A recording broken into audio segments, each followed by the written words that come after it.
भी प्राप्त कर लें, किंतु जो वास्तव में असंभव है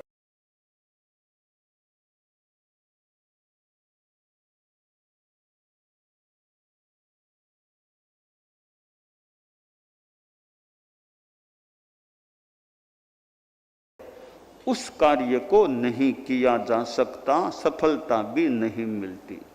तो ये कामनाओं को खत्म करना असंभव कार्य नहीं है, यह मुश्किल कार्य है।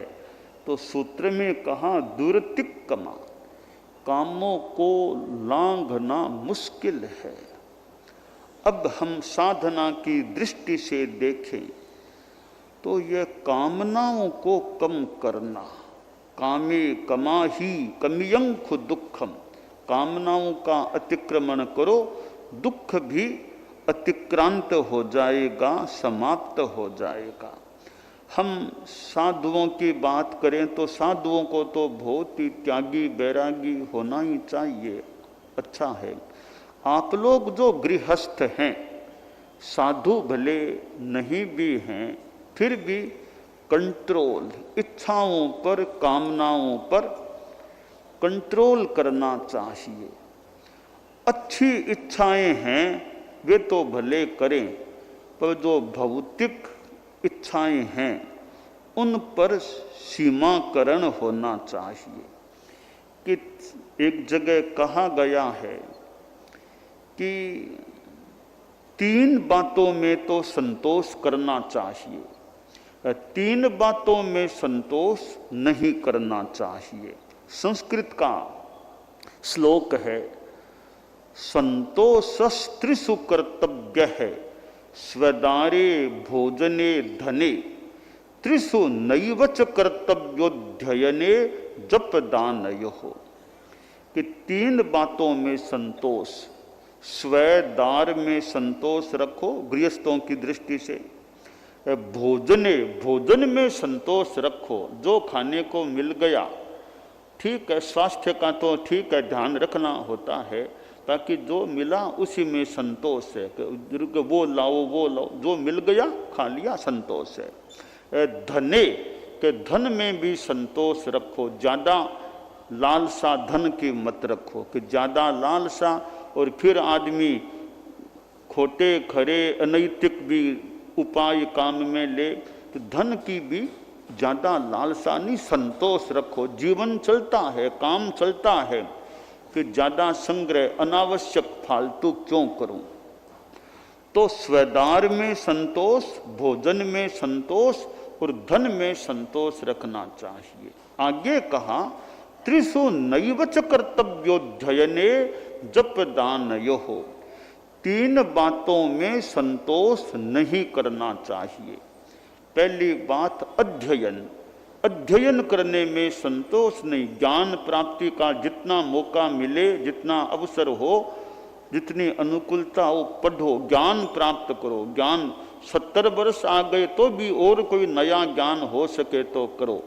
तो अध्ययन में, ज्ञान में संतोष नहीं करना चाहिए। और जप के भगवान का, पवित्र आत्मा का नाम लेना है, उसमें संतोष नहीं, जितना ले सको उतना नाम लो। दान, जितना दान कर सको करो, दान में यह नहीं इतना दे दिया, और दे सको तो और दो। साधु आया घर में और भाई आपके घर में है तो साधु के नियमानुकूल भिक्षा दो, दान दो। गोचरी बहराओ, भी इतना बहरा दिया और बहरा सको, और साधुओं को जरूरत है तो और भावना भाव और बहराने की इच्छा रखो। तो अध्ययन में संतोष नहीं करना चाहिए, जप में संतोष नहीं करना चाहिए, और दान देने में संतोष नहीं करना चाहिए। दान एक साधुओं को देना वो तो धार्मिक आध्यात्मिक शुद्ध दान, और संसार में लौकिक दान भी चलते हैं। कोई गरीब है और है निर्धन है, भी उसको कुछ दे दें, गरीब आदमी है। और कि भाई कोई निराश्रय है, उसको छोटा मोटा कोई मकान दिला दे, तो ये लौकिक सांसारिक दान है। इस दान का भी अपना महत्व है। संस्कृत में कहा गया कि वितरण है, दान है, वो कभी निष्फल नहीं जाता, कोई न कोई फल होता है। कैसे कि पात्रे धर्म निबंधनम तदितरे श्रेष्ठम दयाख्यापकम मित्रे प्रीति विवर्धनम तदितरे वैराप्य हारक्षमम भट्टादव सुयशस्करम। और कि जैसे साधु को दान दो तो पात्र सुपात्र में दान दो तो धर्म का, शुद्ध धर्म का कारण बनेगा, धर्म लाभ होगा। और किसी आदमी को, गरीब को दो तो आपकी दयालुता प्रकट होगी भी। लोग कहेंगे साहब बहुत दयालु आदमी है, गरीब निवाज है, गरीबों का ध्यान देने वाले हैं।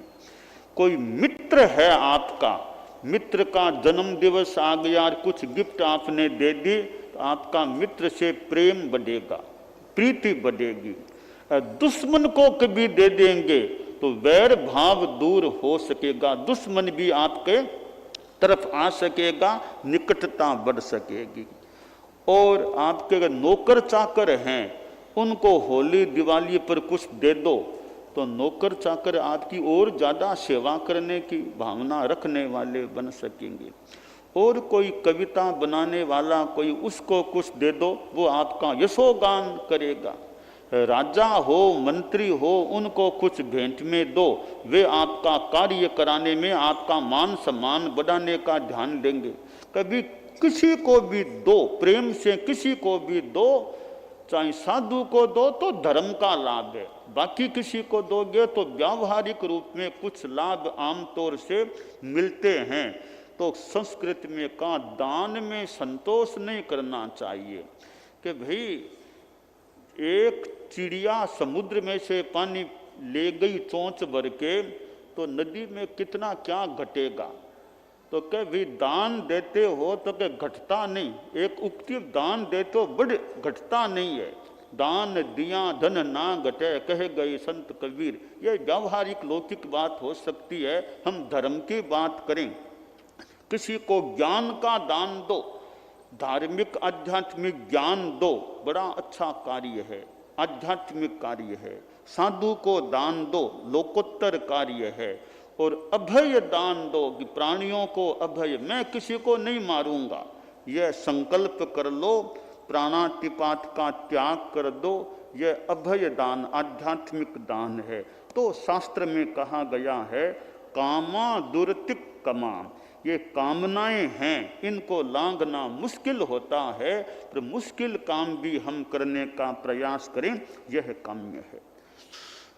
दानान शिठम अभयपयाणम सच्चे सुया अणवज्जं वयंती तवे सुया उत्तम बंभचेरम लोगुत्तमे समणेणाय पुत्ते।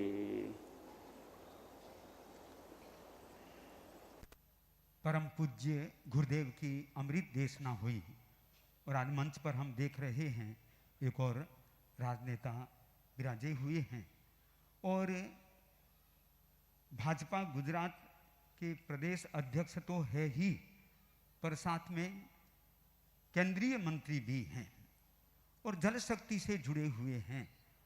कई दिनों से बारिश बंद है पर आज वापिस चालू हो गई है। पता नहीं जल शक्ति आए तो जल भी आकाश से बरसना चालू हो गया है। तो गुरुदेव की सन्निधि में केंद्रीय जल शक्ति मंत्री CR पाटिल साहब जो यहाँ पर पहुँचे हैं, दबंग आदमी है और कई बातों में अपने आप में विशिष्टता लिए हुए हैं। परम पूज्य गुरुदेव की सन्निधि में आज पहुँचे हैं तो अपनी बात के साथ में यहाँ पर उपस्थित हो रहे हैं CR पाटिल जी। ठीक।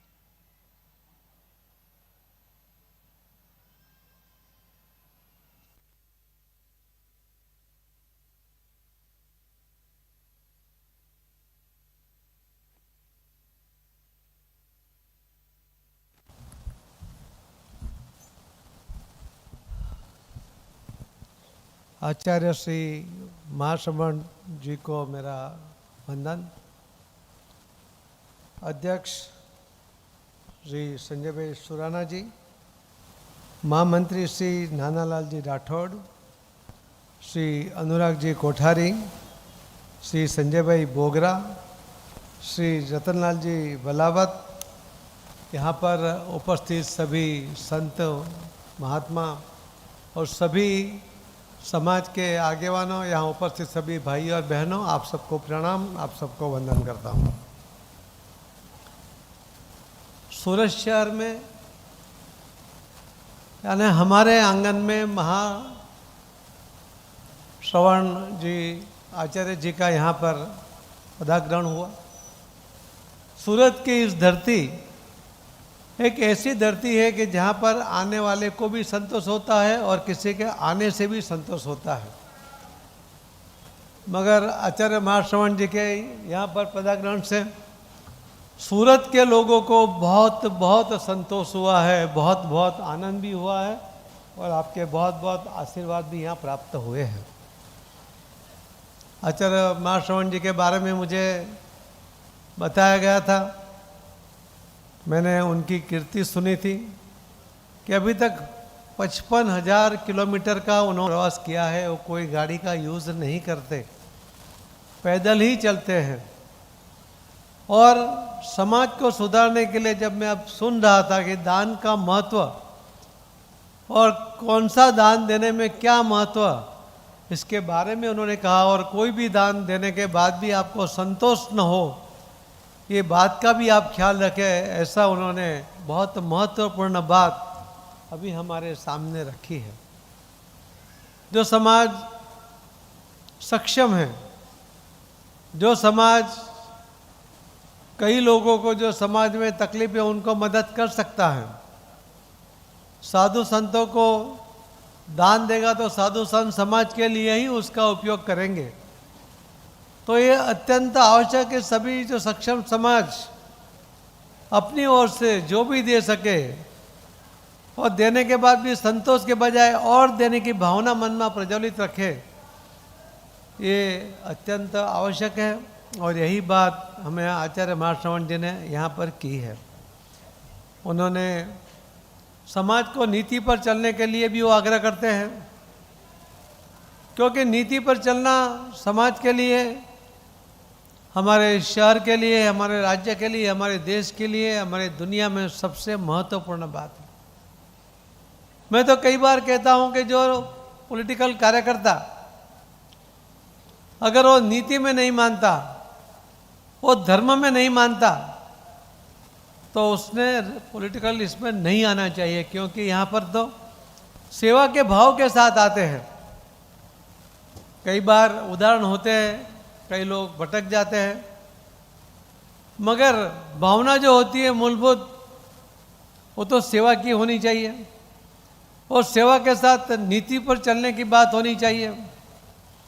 और इसीलिए कहा भी जाता है कि अगर कोई राजा, कोई कार्यकर्ता, अभी तो कोई राजा रहे नहीं, मगर जो इलेक्टेड मेंबर होते हैं, प्रधानमंत्री होते हैं, बाकी लोग होते हैं, वो अगर धर्म में आस्था नहीं रखेंगे तो कोई भी कार्य करेंगे तो उनको डर नहीं रहेगा। वो अनीति पर चलेंगे तो भी उनको कोई डर नहीं रहेगा।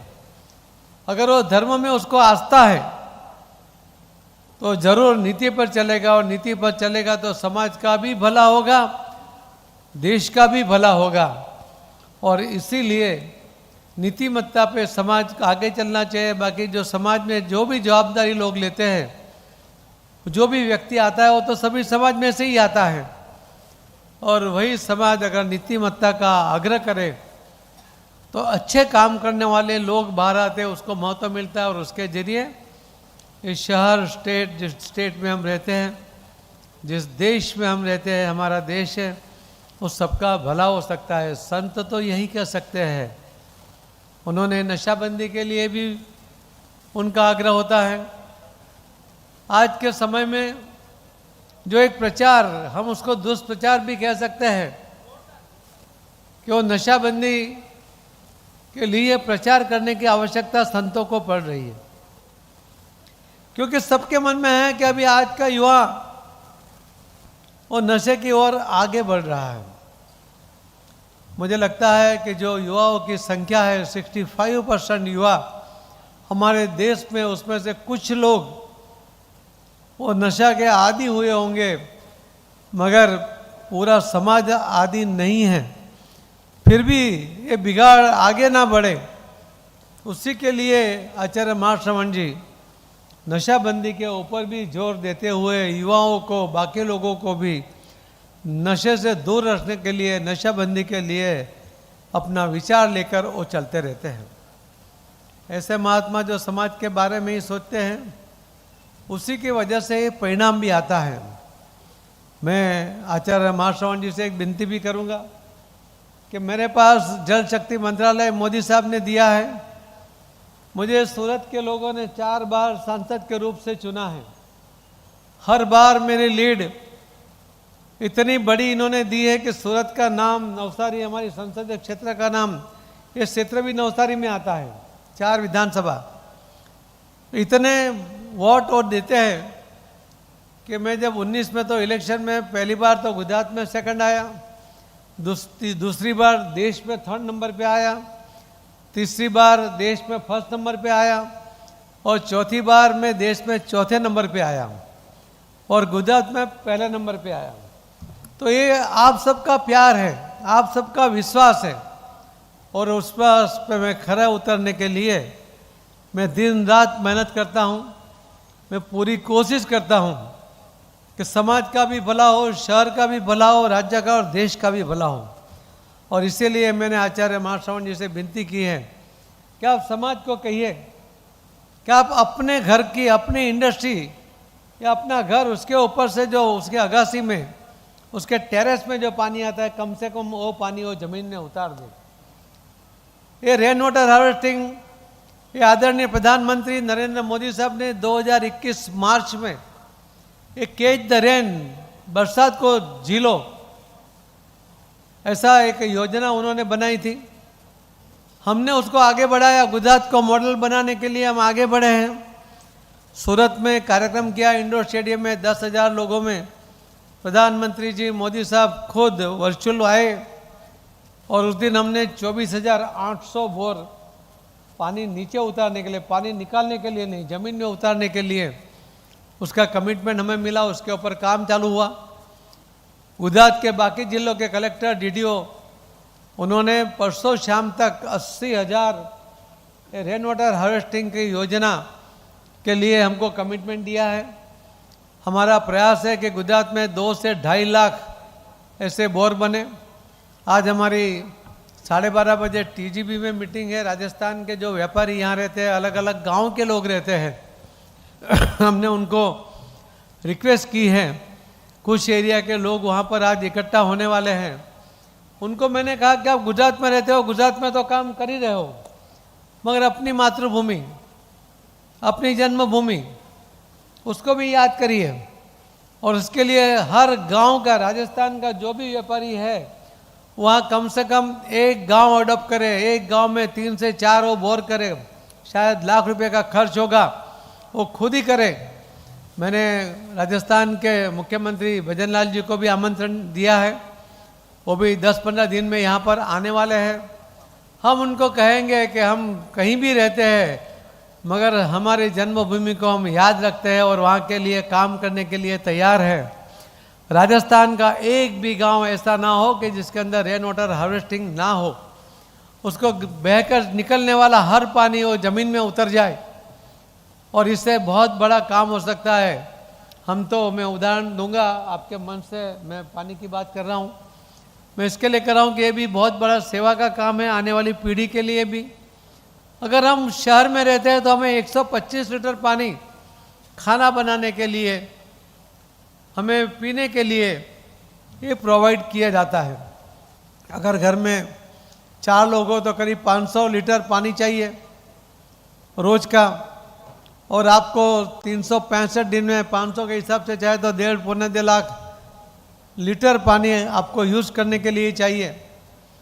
आपका अगर मकान छोटा हो, 14 बाय 45 का मकान हो, छोटा स्लैब हो, और सिर्फ बारिश में सिर्फ 100 मिलीमीटर बारिश भी गिरेगा और वो स्लैब का पानी आप अगर ज़मीन में वहीं उतार दोगे तो करीब 1 लाख लीटर पानी जाएगा। आप तो सबके पास अच्छे मकान है, बंगले हैं, टेनामेंट में रहते हो, अपार्टमेंट में रहते हो, वो अपार्टमेंट के स्लैब का सभी पानी, मैंने तो सभी बिल्डर को और संजय जी को तो खास कहा ही है कि आपके जितने प्रोजेक्ट बने उसके ऊपर भी हर रेन वाटर हार्वेस्टिंग का काम हो जाए, और नए बने उसके अंदर भी कंपलसरी करें, क्योंकि कायदा से भी वो करना है, तो उसके ऊपर भी काम करें। हम आने वाली पीढ़ी को अगर ये पानी नहीं दे पाएंगे तो संपत्ति कोई काम नहीं आएगी, संपत्ति से पानी नहीं बन सकता, वो कोई इंडस्ट्री में या कारखाने में पानी पैदा नहीं हो सकता। हमारे पास विश्व के जो टोटल पॉपुलेशन है उसके 18% पॉपुलेशन हमारे देश में है। हमारे दुनिया में जो पशुधन है उसका 18% पशुधन हमारे देश में है, और विश्व में जो पीने लायक पानी है उसका सिर्फ 4% पानी ये हमारे देश में है। मगर हम रेन वाटर हार्वेस्टिंग करेंगे तो बहुत बड़ा काम होगा, हमारी आने वाली पीढ़ी को भी कभी भी पानी की समस्या नहीं होगी। अटल जी ने सूरत में ही आए थे जब कहा था कि तीसरा विश्व युद्ध होगा तो पानी पे होगा। मैं आपको विश्वास दिलाता हूं कि मोदी साहब के लीडरशिप में, आचार्य जी के आशीर्वाद के साथ, आपके सहयोग के साथ अगर हम काम करेंगे तो तीसरा युद्ध अगर पानी के लिए भी होगा तो भारत, हमारा देश उसमें कहीं नहीं होगा युद्ध में, क्योंकि हमें जो आवश्यकता है उससे ज़्यादा पानी ये हमारे पास रहेगा। ये मैं आपको विश्वास के साथ कह सकता हूँ। मैं फिर से आचार्य जी से विनती करता हूँ कि आप तो धर्म की बात लेकर चलते हो, धर्म का संदेश लेकर चलते हो, लोगों को नीतिमत्ता सिखाते हो, नीति पर चलने के लिए आप आग्रह करते हो। आप 55,000 किलोमीटर का पैदल प्रवास करते, कोई भौतिक व्यवस्था का उपयोग नहीं करते, और आप लोगों को दान देते समय भी मन में एक विचार है कि दान से मेरा संतोष नहीं है, मुझे और भी दान करना है, ये भावना उसके मन में प्रज्वलित करते रहते हो। ये बहुत बड़ा काम आप यहाँ पर करते हैं। आप बार बार सूरत आइए और हमें सबको एक आशीर्वाद दीजिए, हमें एक धर्म का उपदेश दीजिए। हम जरूर आपके बताए हुए रास्ते पर चलते हुए हम आगे बढ़ना चाहेंगे। यही विश्वास के साथ मैं आपसे विदा चाहूँगा। आपका बहुत बहुत धन्यवाद। भारत माता की जय। 2 चीजें हैं, पानी और अमृतवाणी। पानी को जमीन में उतारने की बात है, अमृतवाणी को दिल में उतारने की बात। हाँ, और वैसे पाटिल साहब नवसारी से जुड़े हुए हैं, और 2023 में आचार्य प्रवर भी नवसारी पधारे थे, वहां पर भी प्रवास किया था, प्रवचन किया था, और आज ऐसा मान लेते हैं नवसारी आचार्य श्री के पास में आ गई है। तो स्वयं परम पूज्य गुरुदेव आशीर्वचन कुछ फरमाने के लिए। आज ये जल शक्ति मंत्री जी का यहाँ आना हुआ है। प्रदेश अध्यक्ष भी हैं भाजपा के, इधर केंद्रीय मंत्री जी, जल शक्ति मंत्री। ये जल की बात है। ये जल को एक रत्न कहा गया है। संस्कृत में एक जगह है कि पृथिव्याम त्रीणि रत्नानि जल मन्नम सुभाषितम मूढ़ई पाषाण खंडेषु रत्न संज्ञा विधीयते आश्रय। यानी कि दुनिया में धरती पर 3 रत्न हैं। पहला नाम दिया जल, पानी रत्न है। दूसरा अन्न, अनाज एक रत्न है। तीसरा सुभाषित, ये सुक्त हैं, सुभाषित हैं, अच्छी भाषा, वो भी रत्न है। तो हमारे यहाँ जैनिज्म में तो यहाँ तक कहा गया है कि जल भी एक प्राणी है, जल भी सजीव है, प्राणी है। तो जल के प्रति भी अहिंसा रखो, जल का हमें फालतू व्यय नहीं करना चाहिए। तो इस रूप में अहिंसा की दृष्टि से भी हमारे यहाँ बात आती है। तो ये जल संरक्षण, जल ऐसी कई बातें हैं जो एक भविष्य में युद्ध होगा तो जल के लिए होगा भी। कि पानी युद्ध होने की स्थिति बने ही क्यों, युद्ध क्यों हो पानी के लिए भी। तो हम जो अहिंसा की बात कहा करते हैं, सद्भावना, आपस में सद्भावना रहे, 3 बातें बताया करते हैं। सद्भावना, नैतिकता, नशा मुक्ति।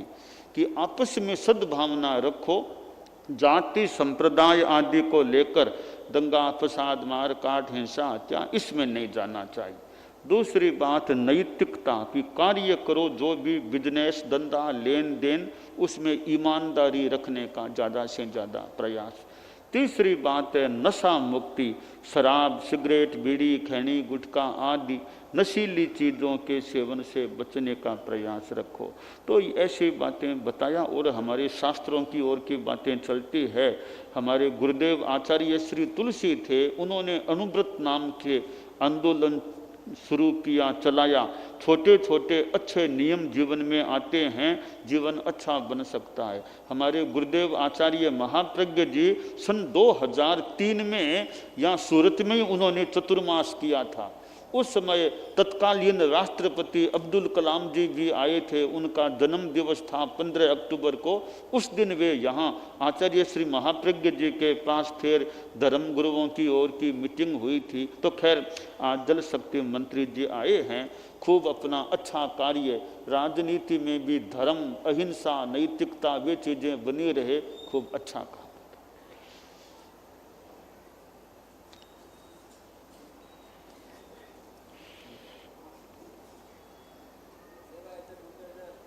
चातुर्मास व्यवस्था समिति की तरफ से आदरणीय श्रीमान CR पाटिल साहब का स्वागत अभिनंदन कर रहे हैं।